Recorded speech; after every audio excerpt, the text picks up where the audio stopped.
गति एक प्रोजेक्ट है जिसका फुल फॉर्म है gender advancement for transforming institutions, जो department of science and technology के तहत भारत में किया जा रहा है, जिसमें कि सारे जो स्टेम इंस्टीट्यूट्स हैं, स्टेम मतलब science, technology, engineering, maths and mathematics वाले जो इंस्टीट्यूट्स हैं, उनमें से 30 इंस्टीट्यूट्स को सिलेक्ट करके उन सभी इंस्टीट्यूट्स में ये कोशिश की जा रही है इस प्रोग्राम के तहत कि लैंगिक समानता को बढ़ावा दिया जाए।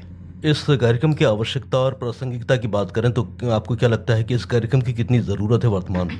जब ये कार्यक्रम हमारे इंस्टीट्यूट में शुरू हुआ था, अभी तो इसको लगभग 1 साल हो गया है, तब हमें भी अंदाज़ा नहीं था कि एक्चुअली इसकी कितनी ज़रूरत है।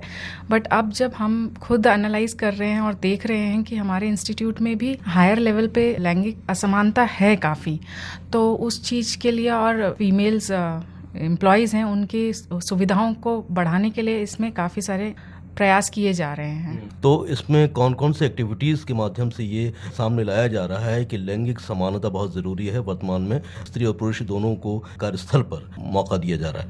हमने इसके तहत अभी कई सारे वेबिनार्स ऑर्गेनाइज किए हैं हमारे इंस्टीट्यूट के लोगों के लिए भी और बाहर के लोगों के लिए भी, प्रचार करने के लिए कि मतलब लैंगिक समानता की क्या आवश्यकता है। बाहर के, विदेश के, इवन यूएसए के कुछ स्पीकर्स को बुला के भी अभी रिसेंटली हम लोगों ने 25 जून और 9 जुलाई को वेबिनार्स किए।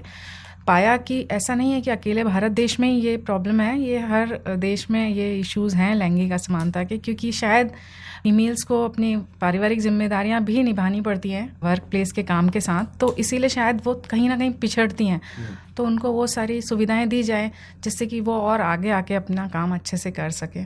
तो ये जो आपने वेबिनार्स और सेमिनार्स किए हैं, इसमें कौन कौन से बिंदुओं पर फोकस किया गया? ये वेबिनार सेमिनार समझाइश के लिए थे, बट इसके अलावा जो हम लोग कुछ काम अपने इंस्टीट्यूट के लेवल पे करने की कोशिश कर रहे हैं, जैसे कि हम लोग एक फंक्शनल क्रेश चलाने की कोशिश कर रहे हैं ताकि जो भी फीमेल एम्प्लॉयज़ हैं वो अपने छोटे बच्चों को वहाँ पे छोड़ सकें, आराम से अपना काम कर सकें। हमने और भी कई चीज़ें प्रपोज की हैं, जैसे कि एक डेडिकेटेड हम लोग शी लाइन मतलब एक लैंडलाइन नंबर बनाने की कोशिश कर रहे हैं, जिसमें कि कोई भी फीमेल एम्प्लॉय अपनी कोई भी परेशानी 24/7 फ़ोन करके बता सकती है, उसे हल किया जाएगा। ऐसे ही एक वुमेन कंप्लेंट कमेटी हम लोग बना रहे हैं जिसमें कभी भी वो अपनी कंप्लेंट कर सकती हैं। तो ये सारे प्रपोजल्स चल रहे हैं जिनसे शायद उन्हें थोड़ी और सुविधा मिले तो वो अपना काम ज़्यादा ईमानदारी से और ज़्यादा लगन से कर पाएँ।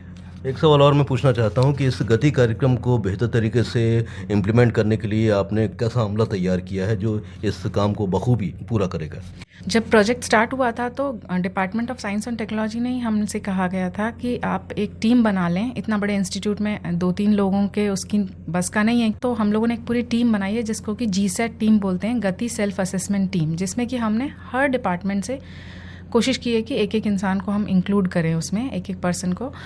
हमने उसमें भी बैलेंस बना के रखा है, मेल और फीमेल दोनों को इक्वली लिया है क्योंकि दोनों का नज़रिया ज़रूरी है। बड़ी टीम बनाई हुई है जो हर लेवल पे काम कर रही है।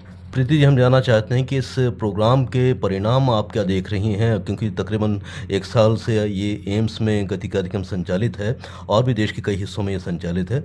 बेसिकली अभी हम लोग सेंसिटाइज किया है लोगों को, तो लोग अवेयर हुए हैं। जैसे कि एक एग्जांपल है कि हमारे यहाँ के स्टूडेंट्स थे जिनके पास गर्ल्स कॉमन रूम की सुविधा नहीं थी। जब हमने पूछा तो अब उन्हें रियलाइज़ हुआ कि नहीं, हमें ये गर्ल्स कॉमन रूम चाहिए। सिमिलरली नर्सिंग स्टाफ के लिए सेपरेट चेंजिंग रूम्स नहीं थे डिपार्टमेंट्स में। तो ये छोटे छोटे चेंजेस करना शुरू हो गए हैं। 1 साल है, ये पायलट फेज़ है, तो काफ़ी चेंजेस आएंगे समय के साथ। जानना चाहते हैं कि गति प्रोग्राम को और आगे बढ़ाने के लिए किस प्रकार के आप अवेयरनेस प्रोग्राम चला रहे हैं, किस प्रकार के लोगों को जागरूक कर रहे हैं, क्योंकि हर संस्थान में इस तरीके का वातावरण बहुत ज़रूरी है ताकि इक्वलिटी वहाँ पर देखी जा सके। वर्कशॉप्स कंडक्ट कराने का सोच रहे हैं जिसमें कि सारी फीमेल फैकल्टी, फीमेल स्टाफ और सारे फीमेल स्टूडेंट्स को बुला के हम अवेयर करेंगे कि आपके पास क्या क्या सुविधाएं हैं और आपको और क्या क्या सुविधाएं चाहिए, उनसे हम पूछेंगे। श्रोताओं से यही कहना चाहूँगी, फीमेल्स के हक के लिए बहुत सारी चीज़ें हैं जो हमें पता नहीं है। सुने, पढ़ें ताकि आपको पता चले कि आपके पास कितने सारे राइट्स हैं। दूसरा, पारिवारिक और वर्क प्लेस के काम में बैलेंस बनाने की कोशिश करें और लाइफ में अच्छा करने की कोशिश करें। Thank you so much. Thank you.